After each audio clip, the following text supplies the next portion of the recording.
Pessoal, sejam todos bem-vindos ao Evangelho do Grupo.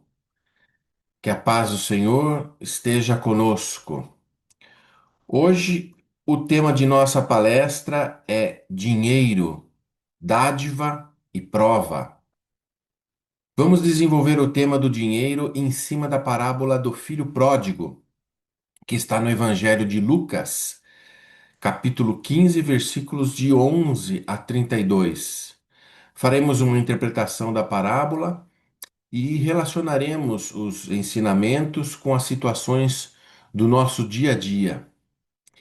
Primeiramente, vamos contextualizar a situação em que Jesus estava quando ele contou essa parábola. O evangelista Lucas não é preciso ao descrever as circunstâncias, mas no início do capítulo 15, ele diz que as pessoas estavam se reunindo para ouvir Jesus. Sabemos que Jesus pregou intensamente nas cidades, ou melhor, nos vilarejos, ao redor do Mar da Galileia, né, também conhecido como Lago de Genezaré, em vilarejos, né, ou cidades, como preferirem, que para a época eram cidades, mas para nossa noção de cidade para hoje eram pequenos vilarejos, né, como Cafarnaum, Jericó e Dalmanuta e aí por diante, né?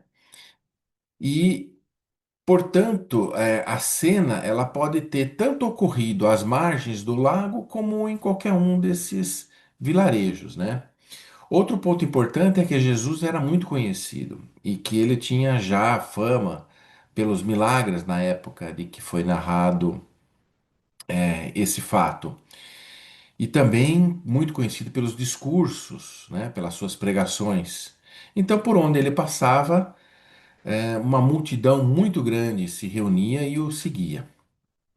Lucas relata também que os publicanos e pecadores também se aglomeravam junto com as pessoas do povão para ouvi-lo, e que os fariseus e os escribas estavam criticando ele, dizia que ele era um homem que recebia pecadores e que comia com eles, né? Fazendo uma distinção, uma discriminação. E um pequeno à parte nessa cena, né? É que os publicanos eram judeus que realizavam algum tipo de trabalho aos romanos. Eles eram cobradores de impostos, ou exerciam algumas funções administrativas, nomeados por romanos, de uma certa forma viviam melhor que a população, e também tinham aqueles que recebiam algum tipo de outorga, autorização para explorar algum tipo de negócio, e eles, de uma certa forma, a população eh, judaica da época era oprimida pelos romanos e eles tinham um certo privilégio, então eles eram odiados pelos demais judeus. E os fariseus eram judeus que obedeciam às leis religiosas de forma muito rígida e não mantinham relações nenhuma com outras pessoas que não fossem aqueles não crentes na lei judaica, né? Ou com judeus que eram estranhos ao seu próprio grupo. E eles foram retratados como pessoas extremamente hipócritas, porque pregavam uma coisa e faziam outra, e extremamente formalistas quando são retratados nos evangelhos. E os pecadores, também criticados pelos fariseus, eram o povão, né? Sofredores que se viravam de qualquer maneira para sobreviverem e muitas vezes ignoravam os hábitos e costumes que os fariseus davam tanta importância e seguiam de forma rígida. Por isso eles chamavam os pecadores de impuros. E Jesus, muito atento, percebendo a cena, né, das pessoas que se aproximavam, Jesus se conectava com o pensamento deles, né, de todas as pessoas à sua volta, lembrando que Jesus não é um ser humano comum como nós, né? Jesus é um espírito, o espírito mais elevado que já esteve sobre a face da Terra, governador do planeta, acompanha a evolução do nosso planeta desde os primórdios da sua formação, a vinda dos habitantes, né, da humanidade que hoje está sobre a face da Terra. Então, nós temos dificuldade de entender Jesus e muitas vezes o vemos retratado como um ser humano, mas Jesus estava na carne, uma carne humana, estava encarnado, mas ele tinha faculdades que vão muito além das comuns das pessoas e dos que também são médiums, né? Jesus tinha uma capacidade incrível e ali nesta cena em específico ele vê os publicanos se aproximarem, os fariseus se aproximarem, desculpa, e sabia que os fariseus estavam sempre ali para o colocarem em situação difícil, o questionarem, sempre tentando alguma armadilha para com ele. E os publicanos, que eram pessoas assim, de uma certa forma, que viviam com algum conforto, mas eles tinham uma situação de muita pressão pelas outras pessoas, né? Porque eles eram muito criticados, né? Eles eram odiados e eles não se sentiam bem com isso, né? Então eles também sofriam por essa condição, né? Então Jesus, percebendo aquela cena, daquelas pessoas se aproximando, começa, né, seus ensinamentos e começa a contar parábolas, né? E aí diz assim: qual de vocês que possuindo 100 ovelhas e perdendo uma, não deixaria as 99 no campo e iria atrás da ovelha perdida até encontrá-la? E quando a encontra, coloca alegremente nos ombros e vai para casa. E ao chegar em casa, se reúne com os amigos, com a família, com os vizinhos e diz: alegrem-se comigo, pois encontrei minha ovelha perdida, né? Como aquilo que encontrei algo que eu tinha perdido de valor, né? E aqueles que gostam, que compartilham a vida conosco e os sentimentos, as afinidades, certamente vão se alegrar conosco. E aí continua, e eu digo que da mesma forma haverá mais alegria no céu por um pecador que se arrepende do que por 99 justos que não precisam arrepender-se. Olha que coisa importante, né? A colocação da posição de Jesus quanto a todos os seus filhos. Não é uma questão de quantidade, mas Deus faz questão de cada um de seus filhos. E em seguida ele conta outra parábola e diz o seguinte: ou qual é a mulher que, possuindo 10 dracmas e perdendo uma delas, não acende uma candeia, varre a casa e procura atentamente até encontrá-la? E quando a encontra, reúne suas amigas e vizinhas e diz: alegrem-se comigo, pois encontrei minha moeda perdida, né? Todos aqueles que perdem algo de valor e que sofrem por isso, né, se alegram muito quando reencontram e quer compartilhar com aqueles que mais ama esse momento bom. E aí ele diz: eu digo que da mesma forma a alegria na presença dos anjos de Deus por um pecador que se arrepende. Então Jesus começa a contar a parábola do filho pródigo, que significa, né? Pródigo significa perdulário ou gastador. E ele inicia: um homem tinha 2 filhos. O mais moço deles disse ao pai: pai, dá-me a parte dos bens que me pertence. E o pai repartiu por eles, né, aos 2 irmãos, a fazenda. E poucos dias depois, o filho mais novo ajunta tudo e parte para uma viagem para uma terra longínqua. E lá ele desperdiça todos os seus bens vivendo de forma dissoluta, né, desregrada. E havendo gastado tudo, logo um tempo depois, há uma grande fome nessa terra. E aí ele começa a padecer de necessidades. Até que ele chega a um dono de terra que lhe dá um emprego e manda apacentar os seus porcos, né? Ou seja, alimentar os seus porcos. E ele estava com fome enquanto ele trabalhava. Esse dono dos porcos não dá nada para ele comer. E ele fica com vontade de comer as vagens de alfarrobeira, que é uma planta típica da região, que eles fazem com uma polpa, um, uma farinha, uma coisa um pouco grossa assim, né? É, um picado, né? Um picado grosso, assim, né? Com essa polpa, e dá de alimento para os porcos. E ele estava com vontade de comer aquilo, porque enquanto ele trabalhava, o dono dos porcos não deu para ele comer. Tinha combinado um salário, mas não tinha dado nada para ele comer. E e aí ele cai em si e começa a pensar na casa do seu pai. E ele diz, né, na parábola: Quantos empregados de meu pai têm abundância de pão? E eu aqui perecendo de fome. Eu me porei a caminho e voltarei a meu pai e direi a ele: Pai, pequei contra o céu e contra ti. Não sou mais digno de ser chamado de teu filho. Trata-me como um de teus empregados. Trata-me como um dos teus empregados.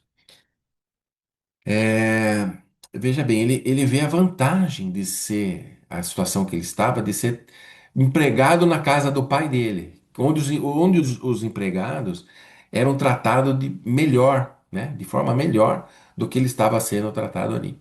E ele se levanta e vai, né? E quando ele está chegando na propriedade de seu pai, o seu pai avista de longe e o reconhece. E o pai não espera chegar. O pai vai em encontro dele, né? Cheio de compaixão. Ele corre, quando encontra o filho, ele abraça, beija o seu filho. E aí o seu filho disse aquela frase que ele tinha pensado em dizer ao pai quando o encontrasse, que é: Pai, pequei contra o céu e contra ti, e não sou mais digno de ser chamado de teu filho. Mas o pai chama seus servos e diz: Depressa, depressa, tragam a melhor roupa e vistam nele. Coloquem um anel em seu dedo, que é um símbolo de união de família, e calçados nos seus pés, que ele estava descalço. Então ele restitui o filho para sua família. Ele não recebe como por compaixão e o trata como um empregado e tenta o punir. Ele recebe como filho na mesma condição de quando ele saiu. E ainda manda trazer um bezerro cevado, né, que é um bezerro bem alimentado, e manda matar esse bezerro e diz assim aos seus empregados: Vamos fazer uma festa e alegrar-nos, pois este meu filho estava morto e voltou à vida, estava perdido e foi achado. E começaram a festejar o seu regresso. Enquanto isso, o filho mais velho, que estava no campo, quando ele se aproxima da casa, ouve a música e a dança, então chama um dos servos e pergunta o que estava acontecendo. E aí responde a ele: Seu irmão voltou. E seu pai matou o bezerro cevado, porque o recebeu de volta são e salvo. E o filho mais velho ficou indignado e não queria entrar na casa. Então seu pai saiu e insistiu com ele. E ele respondeu ao seu pai: Eis que te sirvo há anos, sem nunca transgredir o teu mandamento, e nunca me deste um cabrito para alegrar-me com os meus amigos. Mas quando volta para casa esse teu filho, quer dizer, ele já não o considerava mais como irmão, que esbanjou os teus bens com as meretrizes, matas o bezerro cevado para ele. Então ele está extremamente indignado, morrendo de inveja do tratamento do pai para com o outro irmão, questionando a justiça do pai, que diz para ele: Meu filho, tu sempre está comigo e todas as minhas coisas são tuas. Mas nós tínhamos que celebrar a volta deste teu irmão. Olha só. O filho falou, este teu filho. E o pai fala, este teu irmão, porque em Deus somos todos irmãos. E alegrar-nos, porque ele estava morto e voltou à vida, estava perdido e foi achado.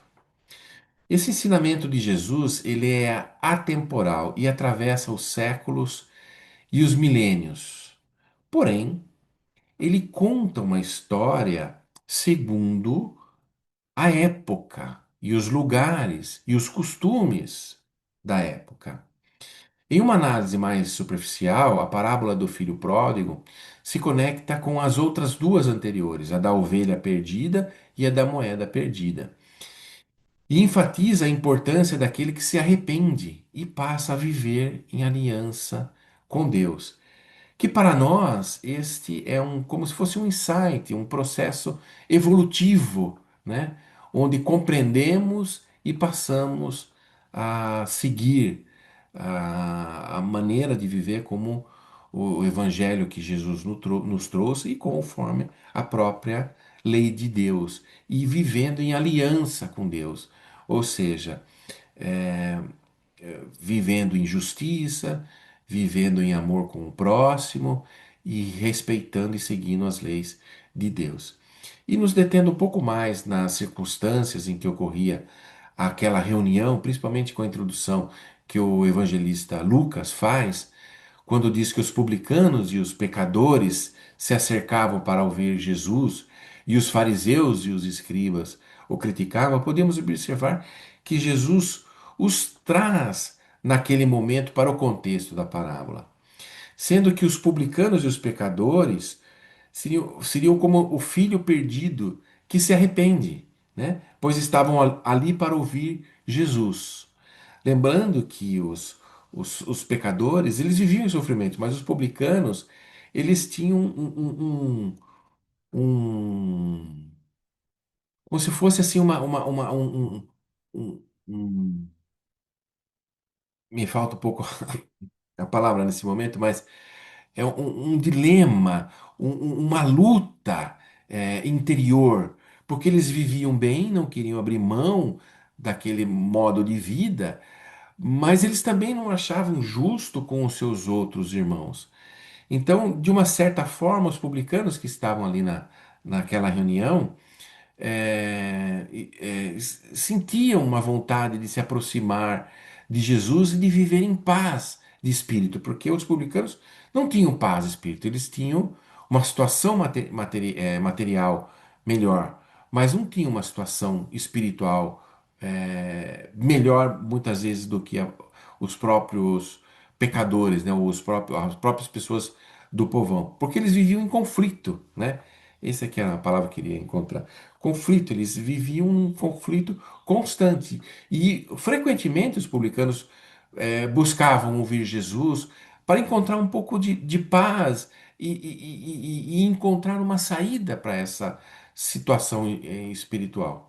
Enquanto os fariseus e os escribas podem ser associados como sendo o filho mais velho que, apesar de seguir as ordens do pai, ou ser rigoroso com a lei, né, e criticar todos aqueles que não seguem a lei de Deus, mostra que possui um coração de pedra, né?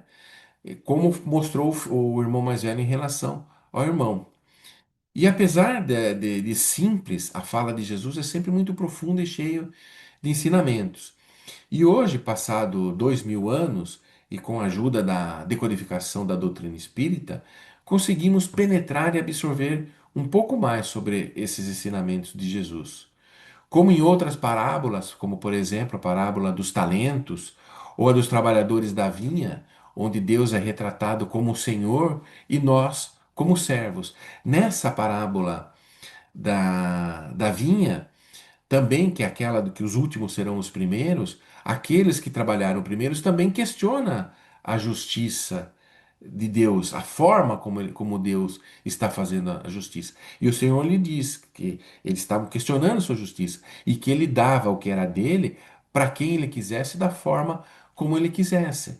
Quando na verdade os últimos nessa parábola da vinha são aqueles que ninguém os quiseram como empregados. Eles são as pessoas excluídas, mas que Deus os chama para trabalhar em sua vinha e eles vão. E mesmo que não proporcionalmente não tenham trabalhado igual aos outros, eles dão o máximo. Eles dão o máximo de si, né? E por isso Deus os recompensa pagando-os por primeiro. E para entendermos melhor o significado dos ensinamentos de Jesus nessa parábola do filho pródigo, temos que nos transportar para a Galiléia do século I e lembrar que Jesus falava para camponeses, né? As cidades eram pequenas, né, como estava falando é, no início, né? E os historiadores, por exemplo, dizem que Nazaré, que é a cidade de origem da família de Jesus, tinha cerca de 200 casas, né? Por aí a gente tem uma ideia, né? Uma população aí, o que, cerca de 1.000 pessoas. E, na verdade, eram vilarejos, né? E eram como comunidades que possuíam suas regras próprias de convivência, costumes, e resolviam seus problemas entre eles próprios, numa organização eh, de social que todos respeitavam, né? Era uma sociedade patriarcal, cuja figura do pai como chefe de família e responsável era guardada com extremo respeito, né? E a desobediência de certas leis e certos costumes eram punidos com muito rigor para os nossos padrões do dia de hoje. Por exemplo, uma pessoa que comete adultério ou blasfêmias contra Deus era apedrejada. Uma pessoa que desrespeita seu pai era banido da casa e da sociedade. Tinha que ir embora, morar em outra cidade, né? Bom, vamos fazer uma interpretação dessa parábola do filho pródigo em quatro momentos ou em quatro atos, né? No primeiro momento, o filho mais novo pede a sua parte da herança e sai de casa. Não fica claro, não é explícito por Jesus, né? Não é explicitado por Jesus a razão do porquê o filho quer sair de casa. Mas podemos especular um pouco, né? Ele pode ter brigado com o pai, e aí isso era considerado um desrespeito naquela sociedade, e ele quer ir embora, mas não quer ir com as mãos vazias, né? Ou que ele estava insatisfeito em viver ali, né? Começa a olhar aquelas pequeninas coisas, os pequeninos problemas, né? As questões de relacionamentos e não está insatisfeito, ao invés de se reconciliar, procura ir embora, ou estava fascinado com a ideia de ter uma vida de conforto, com o que podia ter, receber pelo seu direito da herança da propriedade do pai, da fazenda do pai, e fica fascinado e deseja uma vida, né, de paixões, de luxo, de conforto, e sai nessa aventura, vamos dizer assim. Ou também não fica claro se tinha ocorrido algum tipo de discussão entre pai e filho, né? E que nesse caso, pelos costumes da época, cabe ao irmão mais velho fazer a reconciliação entre pai e filho. Nos costumes da sociedade desta época, né? Da, Na época de Jesus, se um pai e filho têm uma discussão séria e eles ficam sem conversar, cabe ao filho mais velho reconciliar o pai com o filho. E às vezes não fica aqui intrínseco, né? Já que o irmão mais velho está associado ao, aos fariseus, né? Às vezes o irmão mais velho não se omitiu em fazer essa reconciliação entre o pai e o irmão, fazendo com que o irmão mais novo saísse de casa por interesse próprio, né? Então, lembrando que Jesus via ali as pessoas que estavam à sua volta e dava a mensagem em seus ensinamentos de acordo com a necessidade de cada um. E que nessa ocasião especial, não só se juntavam para ouvir a Jesus, as pessoas mais simples, mas os publicanos e os fariseus, né? Então, essa situação de que o filho sai de casa não está muito claro. Dá a entender que ele quer sair, em aventura, mas todas essas situações também são uma possibilidade. No segundo momento, o filho, com todo o dinheiro, gasta tudo e vive, se entrega às paixões e depois cai em sofrimento, que é um resultado inevitável. E ele reconhece que teve ingratidão com o pai, né? Que ele não foi grato com o pai, com a vida, e reconhece a justiça que o pai tinha com os outros empregados, e ele reconhece o seu erro, né? E aí ele se lembra que todos que moravam na fazenda viviam abundância e ele estava passando fome, que é o que acontece quando nos afastamos de Deus. Inevitavelmente, as nossas ações geram reações de sofrimento. E aí é o cerne da parábola, porque ele, quando ele se reconhece ingrato, ele se arrepende e decide voltar, né? E quando ele retorna à casa do pai, que esse é o terceiro momento, o filho se aproxima da casa distante e o pai sai correndo para encontrar o filho. Ele não deixa o filho chegar, porque o que o filho tinha feito perante os costumes da época era condenável, era reprovável. E ele ficou com receio que o filho fosse hostilizado ou até linchado, poderia ser, amando do irmão, conduzindo ali uma situação com os outros empregados. Então ele sai na frente e encontra o filho, né? E aí o abraça, o beija e manda trazer uma roupa nova, uma sandália, coloca um anel em seu dedo. Então ele já coloca a condição do filho como restituído e que ninguém questione a sua autoridade como senhor da terra, né? E aí alguns significados, né, sobre a roupa, por exemplo. A roupa mais bonita se usa em celebrações. A sandália, né, também é uma coisa de que ele restitui a posição do filho, porque os outros, os empregados, escravos, por exemplo, costumavam andar descalço.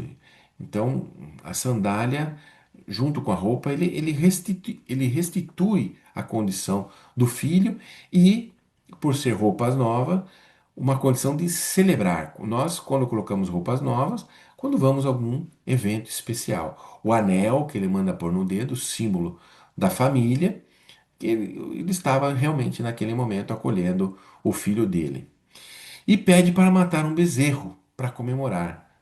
Então, a conexão com as duas parábolas anteriores, da alegria, né, daquele que está perdido, que é encontrado, daquele que está morto e revive. No quarto momento, o filho mais velho fica indignado com a volta do irmão e briga com o pai. Talvez a gente até compreenda, talvez até se identifique com esse irmão mais velho, por conta que o filho mais novo fez algo de errado, fez uma burrada, né? Mas também fez algo de errado, desrespeitou o pai, né? E ele não tinha desrespeitado, e ele cobra um tratamento igual, né? Ou seja, ele não tinha tido o que o pai estava dando para o irmão mais novo naquele momento, até então, e ele considera isso uma injustiça do pai. Se analisamos superficialmente, talvez a gente possa dar um pouco de razão para esse filho mais velho. Mas o pai diz, né, que tudo dele, tudo que é do pai é desse irmão, né? E E ele age com egoísmo, porque ele não se importa com a situação que o irmão ficou, que ele chega. E também ele se diz que ficou do lado do pai, que cumpriu todos suas ordens, né? Mas na verdade, é, não sabemos o fundo do seu coração. Se na verdade ele ficou, por exemplo, por interesse da herança. E ele mostra inveja. Ele inveja do sentimento do pai para com outro irmão, que é uma coisa muito inferior. E quando ele questiona o pai sobre a justiça, ele faz isso em público. Então ele também desrespeita a autoridade do pai. Ou seja, de uma certa forma ele age igual o outro irmão. E aí ele se revela essa pessoa que ele é realmente por dentro. Então, a questão do filho mais velho, a gente tem que separar o que é o que são as aparências, as atitudes exteriores dele, no seu comportamento, e o seu verdadeiro coração e o seu verdadeiro interesse, que Deus conhece de todos nós, né? Deus está nessa parábola, na figura do, do Pai, do Senhor das terras. E aí o Pai, né, que é o quinto momento, né? O pai tem paciência e explica ao filho mais velho. E Jesus mostra nessa parábola que Deus conhece e aceita os nossos defeitos, porque o pai naquele momento está reconhecendo não só o outro filho mais novo que estava perdido e voltou à vida, porque ele já estava arrependido, mas ele está mostrando que Deus, que o pai conhece os defeitos deste filho mais velho. E que ele tem paciência com esse filho mais velho para ensinar e esperar esse aprendizado dele. E sabe que todos nós erramos e que, porém, quando ele permite que o filho vá, ele sabe que o filho vai sofrer, mas ele permite, ele dá o livre-arbítrio ao filho, mas não deixa de amparar quando o filho pede, né? Quando nós oramos, quando a situação aperta para o nosso lado, Deus está sempre de ouvido, mesmo que nós tenhamos maltratado, negado, né? Blasfemado, ignorado, esquecido Deus. Quando nós nos voltamos a Ele está sempre ali. Ele nunca faz essa relativização de nossas atitudes. Ele nunca vai nos julgar se merecemos ou merecemos. Ele sempre nos acolhe. E Deus se alegra mais quando percebemos os nossos erros e corrigimos o nosso caminho, pois é assim que se dá a evolução. Bom, a conclusão sobre essa parábola é que Jesus, primeiramente, ele encarna para nos ensinar. Ele é um enviado de Deus e ele vem para nos ensinar. E o evangelho não é nada mais do que a semente. Ela tem que ser cultivada, né, e desenvolvida por nós, dentro de nós. E o quanto Deus é amoroso e paciente conosco. Não nos deixa de amparar nunca, até quando nos revoltamos contra Ele. Não avançamos apenas quando nós acertamos. Aliás, principalmente quando erramos e aprendemos. São os momentos difíceis, os momentos de dificuldade que nós temos esses grandes saltos evolutivos, esses grandes aprendizados da vida.